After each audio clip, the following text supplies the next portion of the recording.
Hi everyone, thanks for tuning in.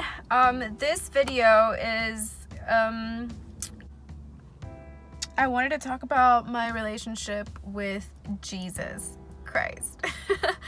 That's kind of like a random topic starter or conversation, but I wanted to share it because it feels very urgent. It feels like the Christian community and Christian-based faith communities around the world are in a very confused place because there's a lot of information that's coming to light about corruption within different organizations, like religious organizations. And so I felt it was very important for me to share because sometimes within the Christian faith, it can be very easy to get lost in the wanted to just kind of share how I created my own personal bond with Jesus.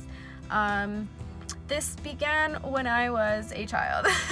So I grew up Catholic. I think I'm human first, but I was born in Mexico, raised in LA since I was 3, and my ability to question was a little bit different than my mother's. I grew up Catholic and I had a lot of questions that my mom could not answer, and this created friction in 2 ways. It hindered our relationship as mother-daughter because she would get frustrated by my questions that she didn't have the answers to, and then I started to lose trust in key individuals in my life that then led to more stuff that I am now healing as an adult. But now my relationship with Jesus is so dope, and I want to share this video because I feel like many people want to have a relationship like that and are maybe kind of lost or stuck in the organized religious aspect of things. So I want to help liberate you if there's any way. And as I grew older, I started to question things a little bit more seriously. Like when I had to do the confession, that felt a little awkward. And then I became a catechist. At 15, I had a group of 7-year-olds. I believe there were 6, 7 years old, which was technically like 3rd grade, right? And my role as a catechist, a Saturday school teacher, was to get them to memorize 5 different prayers. I asked the kids if they knew what the word meant. We started with the Our Father. So I wanted them to understand what they were saying, right? I didn't want them to just repeat something without knowing what they're saying. So I broke it down sentence by sentence and then word by word to make sure that they understood what each word meant and what they were saying fully in a sentence, the whole prayer. It took us a while, but it's good, at least at that sense, that I was helping them how to think critically and how to process things. And then I realized as a human that organized religion can be kind of dangerous because many kids don't have a teacher like me that wants them to understand each word. Many volunteers, many teachers will just do whatever is on the manual, whatever they're instructed to do, and then just do it, and then the kids just take it in. And this creates a lot of different things for people because the information that organized religion gives you is very limited. And this is why my relationship with Jesus is more special than me being Catholic or going to church every Sunday. So my relationship with Jesus started at that point because at 15, I had this very feeling in my body that was just like, ooh, that didn't feel right. Like, that doesn't feel right. Like, that's not right. And so I had this crucifix that my grandmother gave to us for protection.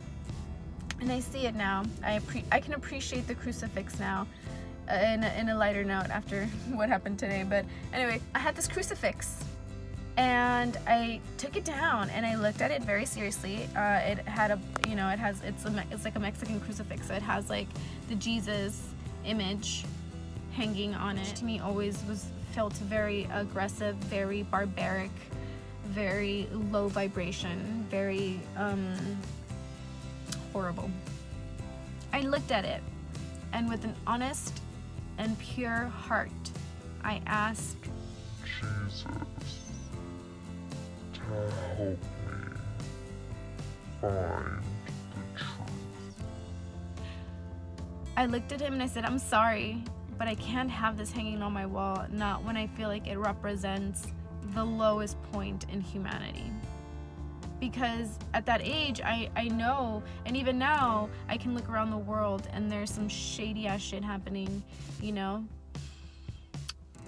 In America, from cops abusing their authority and killing people, it's across the world, you know?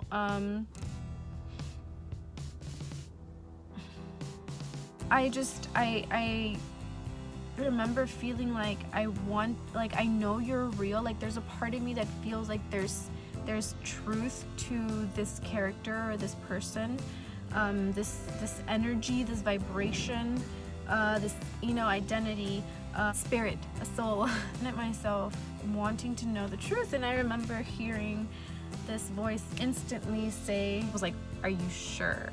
Like, are you sure you want to know the truth?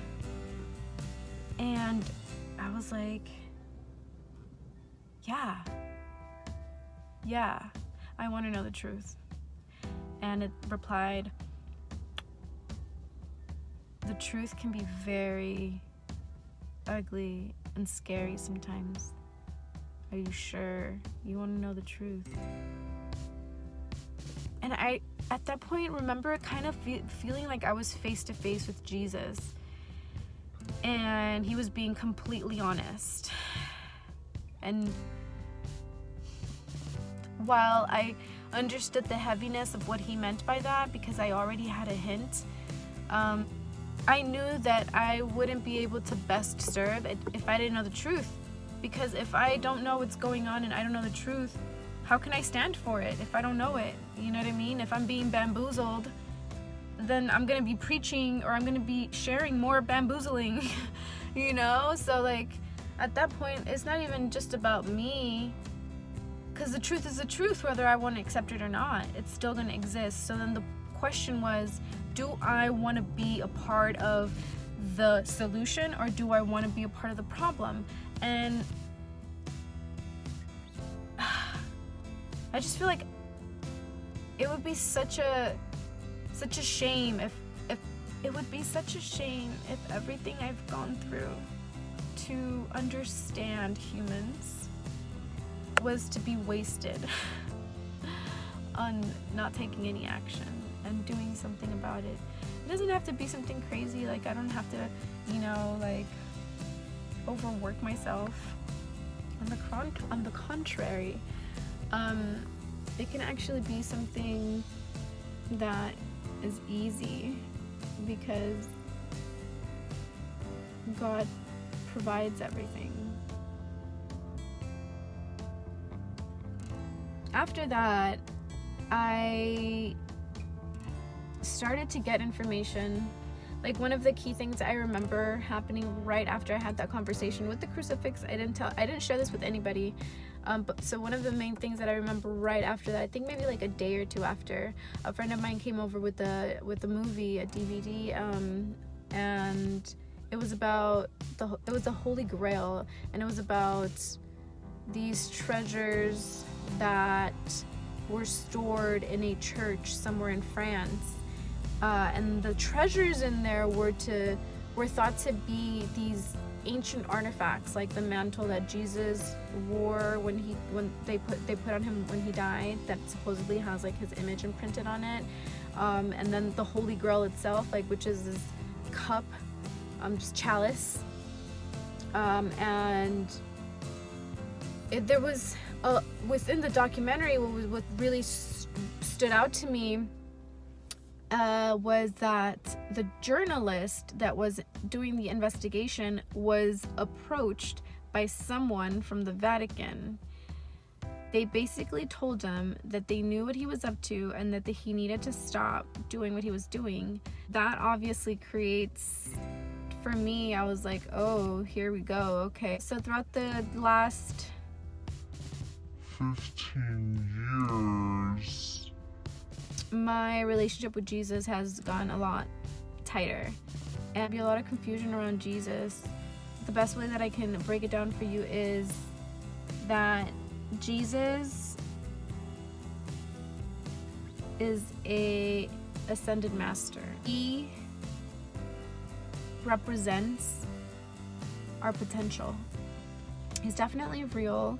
He's a key individual that was here to help raise the Christ consciousness around the world. Granted, some people have used his name and his image, distorted it, then reused it, branded it, sold it, faked it, corrupted it, and we see how that's been affecting the Christian communities. I think it's so important for people to understand the difference between being part of a church outside of your body and being part of the church within your body, with you, your body, your mind, your spirit, and Jesus. If that's the representation that you want to bring into your space, you can definitely trust that it is a positive component. Some of the key things that Jesus brought to my understanding, my comprehension, is that he is the Son of God, and we are also children of God. But here's the thing, is that there are imposters. There are people who will pretend to be human and really not be human. They will operate on very low vibrations, and they carry out these really horrible things that we hear about, you know? Like, you ever wonder, like, how are they getting away with human trafficking? Like, we have all this fucking security, you know what I mean? Like, we have old people getting pulled over and shit. Like, security is so fucking high, but yet all of this human trafficking continues. All of the poverty continues. Like, we have all of the resources. We live on an abundant planet. We have technology. We have innovative ideas to solve many things. And what is holding us back from elevating as a whole? It's the corruption. It's the shadow part of humanity, or it's the shadow humans, or, you know, whatever you want to call that. Like, it's not within the essence of human, which is why I would say that it's not human, but see, it's still a body, right? I really need to buy like a camera hold thing. Okay, so yeah, I've learned a lot. I've learned so much in the last over 15 years, maybe 17 years, of developing this relationship, this intimate relationship with Jesus. It's helped me a lot. I really honor, and I am so grateful for all of his guidance, all of his protection. Oh my goodness, I can't even begin all of the help. Like, when I say this guy comes through, like, don't be afraid to ask. Like, don't be afraid to ask. Don't be afraid to ask. God will not be afraid if you ask. And Jesus loves all of that stuff. He will hand you all the information you need. What are your doubts? What do you need help on? And he'll be there. That's the thing, is that he reached this really supreme place. And I feel like that's the irony, and that's the clap back from Jesus, right? His clap back is that they tried to use his name in vain, and they tried, you know, and committed rape and genocide, you know, under his name.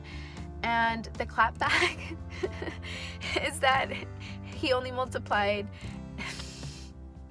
And I truly feel like that is the coming of Christ, is the moment that we realize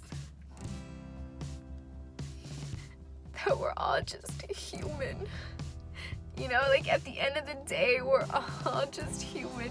And even the animals, you know, they do have a spirit, they do feel. And it's not fair. And it's not right, you know? And I've learned that, so I've changed my ways. I've changed my life throughout the years as I've reached all of this information, all of this truth that, yeah, it wasn't easy to take in, you know? Because later, when I got into college, I had to do research papers, and some of the research that I was doing was on animal testing, and that led to, you know, knowing about industrial farming and, you know, where dairy comes from, and what it means to consume meat products. And I became vegetarian because I couldn't be part of that, and it helped me understand so much about myself, because I noticed a pattern when I would eat or consume certain food, you know, that I would feel a certain way afterwards. Like I would get depressed, or like my vibe would just get really low, and a lot of it had to do with that, you know, that I was so unaware of everything that I was consuming as a kid, and all of the energy that I was filtering. And yeah, I've made these changes, and I'm very grateful, and I'm very blessed to be where I'm at. Even though things are chaotic around me, like in my heart and in my mind, I am in paradise, like I'm in heaven, and I feel so grateful. I feel so grateful, and that's why I want to share it, because it's something that we all deserve. And even though I'm having a hard time processing, or I'm accepting everything that I deserve, because it almost feels surreal. I've lived this old narrative for so long, and oh my god, this retrograde is right on point. So hence why all of this emotion is pouring out, because I'm filtering years and years and generations of old programming, old trauma, old narratives, experiences, injustices, and throughout it all, Jesus has been the main component. Christ consciousness, me having that conversation with Jesus. And I think for a while I kind of almost felt like it would be impossible for me to communicate and have this intimate relationship with Jesus, because of the things that I was taught in catechism and the doctrines, you know, on Sundays and Mass. It's like, you know, especially as a Catholic, and even within the different branches and dominations, you know, there's always like a preacher or someone that people follow or look up to, a leader, and they basically make it seem like they are the channel for you, and like you have to go through them, when the reality is that you don't. You know, like you build your own relationship with Jesus. You have to put in the work yourself. Someone cannot do it for you. They can kind of help and guide you and provide in that sense, but like they can't really ultimately do the work for you. I've been able to really dive deep into that. Hard to put into words. P.S. Jesus is not white. I don't mean any disrespect, but the human person that lived as this spirit that we're talking about, he was pretty brown. A big topic. Please comment below. That's what I'm saying. Like, when I was presented with the truth, first of all, I wanted to know the truth, and that I feel like is a growing step that not everyone wants to take and not everyone will take, and you know, that's fine, because they also serve their purpose, because then we get to see what happens when you don't. Do you know what I mean? We see what happens when you resist your growth, because ultimately your spirit wants to grow. Your spirit is here experiencing shit so that you can fucking grow. Do you think your spirit wants to keep experiencing shit? No, your spirit wants you to grow the fuck up and get it together so that you can stop fucking suffering and repeating old traumatic cycles, you know? Humanity as itself, like the whole collective, it's evolving, and if you don't get with it in that sense, like you're gonna suffer the consequences. And that's not even coming from a place of like condemnation, but it's just coming from like just how the formula works. Free will is key component. You won't find the truth, and you won't really see those things and experience those things unless you genuinely want to, and you call it and you set the intention yourself. But I will say that the relationship of having this one-on-one with Jesus Christ is one of the best things that I've ever done, and I am so proud of that 15-year-old Erica that was brave enough. I'm so proud of this person. And I highly recommend it because it feels really awesome. At the end of the day, it's like worth $1 quadrillion. And I'm just so grateful to be experiencing this life,